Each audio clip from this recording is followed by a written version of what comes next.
What's up, guys? Welcome to NMD TV. Canes all day. If you're rocking with you, then you know what to do. Hit that like, subscribe button so you never miss out on a video. Today is Monday, which means we listen to the Joe Rose Show with Mario Cristobal, and we react to what he has to say. This week, we got Wake Forest. Last week, there was a bye week, so we didn't get Joe Rose and Mario. Joe Rose was out that day. Mario didn't do an interview. Then we didn't get the media last week because it was the bye week. I want to know what Mario has to say. Let's listen together. Guys, if you want to become a member of the channel, make sure you click the link in the pinned comment. And also check us out on Instagram and TikTok as well, as we're trying to grow the platform. Let's get in. Win 2. Go to the ACC championship game. Win 3. Go to the playoffs. Coach, good morning. How you? Think about that, guys. We win our next 2, Wake Forest and Syracuse. We go to the ACC championship. We win our next 3, we go to the playoffs. Can we do it? I think we can. Will we do it? I'd be lying if I said I wasn't nervous. How you doing? Good morning, Joe. How we doing, brother? We're doing great. We're doing great, and I think everybody's really excited to see the bounce back. Can you talk about the off week of cleaning things up and trying to figure some things out, and what kind of work did you get in? Well, we got great work. We got great, I would say, healing time as well for guys that were bumped up, nicked up, and hopefully we'll get the guys that were injured, hopefully get them back this week. If not the week after that, it's going to be close, but they're practicing well. But overall, it's a matter of communication, alignment, assignment, and execution, man, and had to certainly get on a couple of things that really hurt us in our last game that we feel really good about going into this game. And it's all about this opportunity right in front of us and being 1-0. We're all thinking when he's talking defense. And I hate to be the negative Nancy, but I got to keep it honest. I don't think this defense is fixable. You say, why don't you think it's fixable? Because if it was fixable, we would have seen some kind of improvement. But to me, it seems like the defense has gotten worse. Now, my hope is, because my eyes are telling me this defense is not fixable, but my hope is this. Damari Brown can come back. Elijah Austin can come back. And with those guys coming back, it helps our defense out. Popo can come back, and we can make more plays. Because a defense that's confused and that can't tackle, it's really hard to fix that 11 weeks into the season. So you got to hope that the couple guys that's been injured can come back and make an impact. And then you got to hope your defense can force some lucky turnovers. Some turnovers are lucky, and our offense don't need a lot of them. But if we can force a couple turnovers, that could be the difference in us winning and losing a game. Yeah, I would hate to think anybody's down and out when you still control everything and you're still in this great situation. So, I'm happy where we at, right? I am thankful where we're at. We control our own destiny. We keep going 1-0, and we can make it to the playoffs. And I'm excited about that. We got to realize, though, just because we're happy to be here don't mean we don't want to maximize where we are, I'm happy with my life that I have. I have a wife. I have a daughter. I have a roof over my head. I still want to improve. I still want to get them more things in life. I still want other things. So, yes, we're happy to control our own destiny, but we also want to see improvement and would like to see things get better. Nothing wrong with that. Well, Coach, getting back to defense, and that's been the topic for a week, the tackling, getting off blocks, containment. Was there mental mistakes, some of that mental mistakes, or just physical when you looked at the defensive stuff? Well, I think when you say tackling and getting off blocks, it has to do a lot with just alignments, right? If you're out leveraged, if you're not in the correct position. And when I say that, Joe, I'm talking about, look, you eat it as a team. It's both coaching and playing, right? You got to teach it and you got to learn it. You do it together. You don't point fingers or whatnot. But our issues are mostly due to that, right? To communication, alignment, and assignment. And we've improved our process over this past week and just gone right at it. And we don't sidestep anything, and feel we've made a lot of progress in that area because we were attacked that way, And the plays that were made against us were things that we can remedy and improve on. And our guys attacked it with the right mentality, and we all took accountability. We feel we're a better team coming out of the bye week. And I hope that we're a better team coming out of the bye week. I think at this point, we got to go a lot of simple defense. Because what I'm seeing on film is I'm seeing a lot of pointing and looking and I don't know. I'm seeing a lot of that. And sometimes you just got to say, look, the defense is complicating and slowing down the players. Let's just make it simple and let them run to the ball. Is that going to fix all our problems? No. Is that going to make us susceptible for defenses to adjust, offenses to adjust? Yes, but the bottom line is if we can get aligned, if you can get aligned before the snap, that takes up most of the equation. Then you just got to be able to get to the ball. Then you got to be able to tackle. But we're losing before the snap of the ball because I see our players doing this all the time. I always wonder when you have those meetings, everybody's a little different. I know it's a new school thing now, how you talk to players and you explain to them and you show them, hey, you're supposed to be in this gap. You freelance on me a little bit and you see what happened. The guy gets out. Do you have to go through all that stuff literally in front of the group, or how does that work? He's going to say you attack it with honesty, Joe. You don't point fingers. You just attack it with honesty, Joe. Straight truth. And if you're a good player, you're going to take all. He's going to give us the truth speech. Do it. I don't really care much for sensitivity. I don't. And I don't think anyone that's really, worth their mustard in coaching does. I mean, you go right at it. The best form of respect is honesty and transparency. And everyone wants to get better. And both coaches and players, all of us, we want to get better. So we confront our issues dead on, face to face, and get after it. And that generates a lot of the right kind of enthusiasm and motivation, knowing that you're going to have a chance to correct it and have a better result.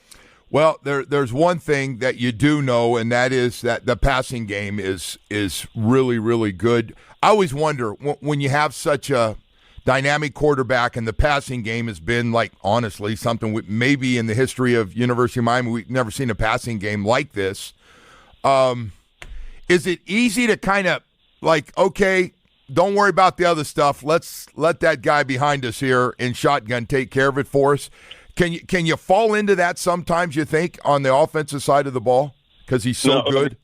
You never should. I mean, we didn't score many points last game. I mean, that's the bottom line, And I think what you see now at this time of year, college football reflects the NFL a little bit more. Like, look at the scores of some of the games, right? It's like 12-7, 16-13, 20-16, 24-27. You have limited possessions. You have, 10, 11 games of tape on there, and a lot of teams need you to lose, so they're going to share information to help you lose, and that's okay. That's always been a part of college football. So you got to understand that the holes that you show on tape, you better remedy them. You better fix them quickly, because if not, they're going to show up again week after week. So your thought is, as you guys get set to for this last home game against Wake Forest, they're probably going to look and try to do a lot of the same things that Georgia Tech had success with, huh? If I was Wake Forest, I wouldn't throw the ball. If I was Wake Forest, I would have 10 to 15 passing attempts. I would run this ball. If Wake Forest don't do – now, they run a funny offense. Everybody knows the slow mesh. But if they don't attack us the way that Georgia Tech did, like similar, then their coaches are just dumb and they all deserve to get fired. Because the blueprint on how to attack the defense is there. So it's going to be interesting to see what Wake Forest say we're going to run our offense or we're going to do what these other teams have done. Because, man, also, like Mario said, we didn't score enough points. So we can never get to the point where we just say, hey, guys, let's focus on defense because Cam Ward got us. We can never be that because you're not getting the max greatness out of your team because Cam missed throws. Cam missed open players. Open players dropped passes. Open players ran the wrong route. There was blocks missed. So although the offense is great and we love it, it can still improve. You expect more of that. I think you see that from every opponent, whether it be special teams, offense, or defense. And you know what? I think we know we have a really good team, and we know that when we play and coach and execute at a high level, that we're really hard to stop. And that's been the focus, is really just making sure that everything is geared towards us communicating better, us lining up better, us coaching better, us teaching and assessing and making sure that we have our answers in a place where our guys could digest it and go to work. So it's been a really good week. The secondary, defensive secondary, everybody's been talking. Actually, basically all season, I know you lose a key guy right off the bat and in Brown, but I'm just, as you look at it, how do you feel with the cover corner and the safety position and the nickelback position right now? You know, we got a bunch of guys that are working really hard. That's the bottom line. You know, some of the communication errors showed up, but again, that's both coaching and playing. It goes together. So we have streamlined some of the stuff to make sure that we're able to be much louder and much clearer when we communicate, so we can line up, keep our eyes on the right stuff. And Joe, the biggest thing is don't let your eyes wander, man. You know, all this rocket motion, sweep motion, right, unbalanced sets, tackle over. You know, if you see a little, you're able to see what you need to see and go do what you need to do. If you see too much and you let those eyes wander, you're all over the place, and all of a sudden, man, you're not moving very fast. So we've been really focusing on getting those eyes in a disciplined manner.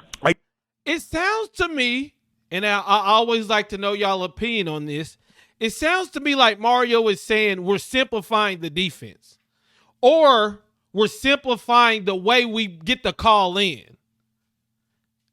That's what it sounds like to me, because he used the word streamline.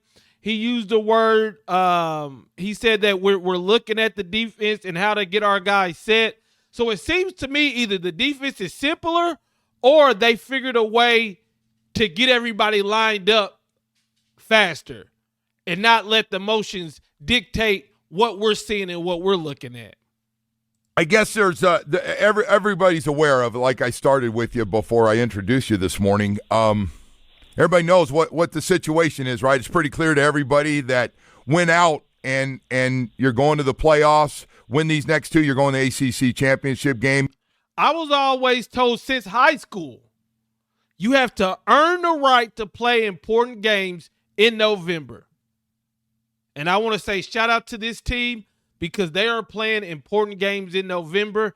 And I, as a fan, I'm very excited that the stakes are high these last couple games. I guess you made that pretty clear, as if these players didn't already know, for a motivational tool. Yeah, I mean, everybody knows that, so we're not going to have a meeting to discuss the playoffs and the Bulls that go with it, man. We've got all our meetings, everything is geared towards practicing our best and playing our best against Wake Forest. That's it. You know, we control our own destiny from now till 3:30 on Saturday. Yeah. You know what I mean? Take care of the business in front of you. They got a really good team with really good coaches. They make a lot of plays. And you know what? This is a matchup game at this time of year. That's all it is. So we're looking forward to going out there and making sure that we play with our best effort and execute the best of our abilities. You know, I get this at both levels. And listen, fans, I see a lot of people tweet me. Grant, I'm worried about Syracuse. Grant, did you see Syracuse against California? Grant, Syracuse in a dome. And I'm like, hold on. Are we playing Syracuse this week? Or are we playing Wake Forest?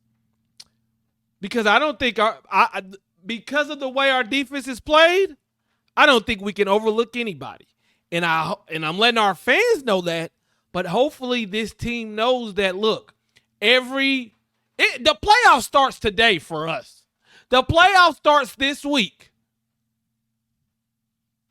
Don't overlook Wake Forest. levels, the NFL level as well as with you guys, and that's it. Hey, the same guys, man, get them out of there, put another guy in. And I'm like, hey, man, you only got a certain amount of guys, and your coach is going to play the best guys, give them the best chance to win. Is there going to be changes, or is it just you're sticking with that same group and guys, we need to play better? How do you treat it going forward with young guys versus guys that have been there?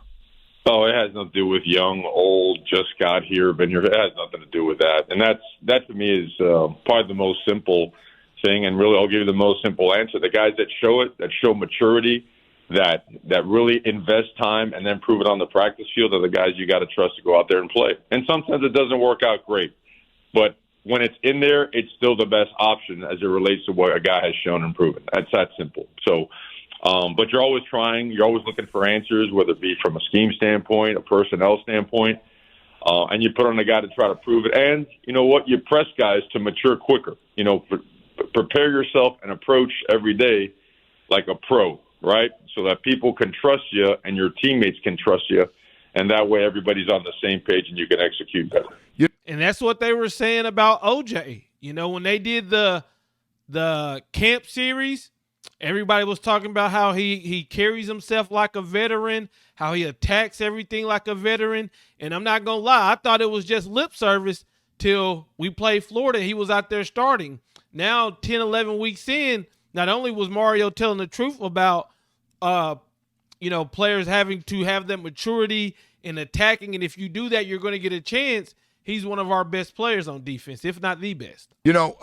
You're right, and Mauro, early in the year you said, hey, it's not just about these guys we have playing right now, but we need to get depth with the development, basically of your last two recruiting classes that were so strong, and get more guys, getting them caught up as quickly as possible, because as you see and you've talked about, you got guys banged up and you need backups to come in. Have you seen that growth from some of the young guys, still maybe teenagers in this program? Yeah, we certainly have, and you see it in certain positions more than you do in others, and you need all positions to really come forward and mature as quick as possible because, again, nowadays there's really no redshirting, right? I mean, you may be 5% class due to an injury or something like that. So, but it's such a different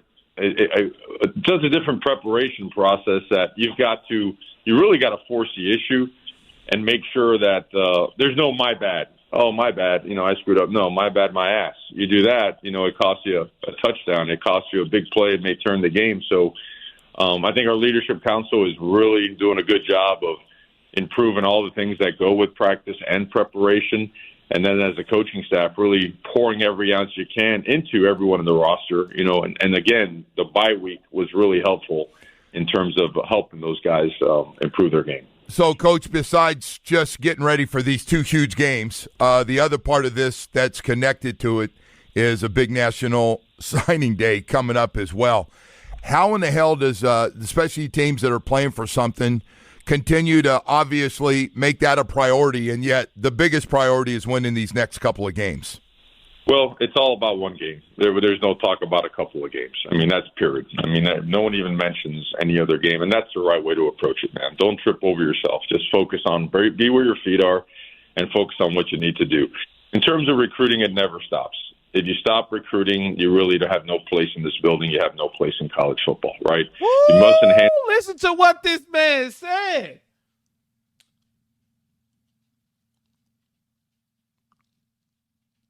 He said, if you're not recruiting every day, you can't even be in the building. I like that standard.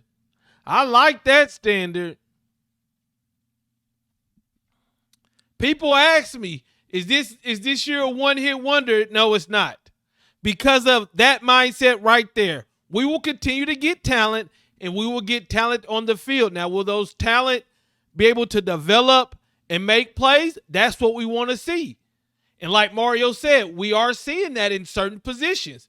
Elijah Lofton, O.J. Federic, but we want to see it in more and develop more. But I love that because I thought he was going to say you have no room in college football. He said you can't be in this building. I don't know what y'all allow down there in Tallahassee because them boys Let's finish this. Answer roster every single year. You can't skip a year. You can't skip a cycle. And you certainly can't let your guard down on guys that are committed to you, because everybody's poaching, everybody's working, and it's one of the most competitive industries, I imagine, in the entire world. So I agree. You know what? Well, when you're practicing, you like to look out there and say, wow, look at that team we have. Well, that's the effort and the fruits of labor done 2 and 3 years in advance. So you can never lose sight of that.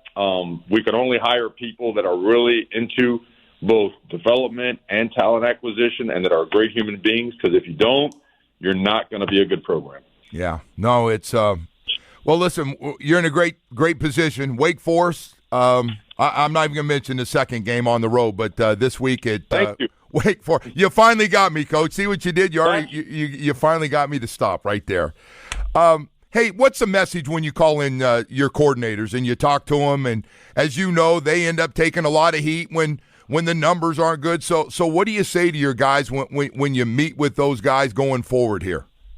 Together always, and let's go get it done. I mean, it's that simple. Attack the processes that go with every bit of playing winning football. You know, noise, brother, if you can't deal with noise, wrong industry, man. You know, go do something else. Go sell ice cream. You know, it is. Never got in football because of noise, and never going to be affected in football because of noise. All right? Miami is on its way to doing great things, and you know what, brother? Nothing's going to stop it. Yeah. Mario, thank you. I appreciate you coming on this morning. Big game with Wake Forest coming up to stay in that playoff position, so thank you very much.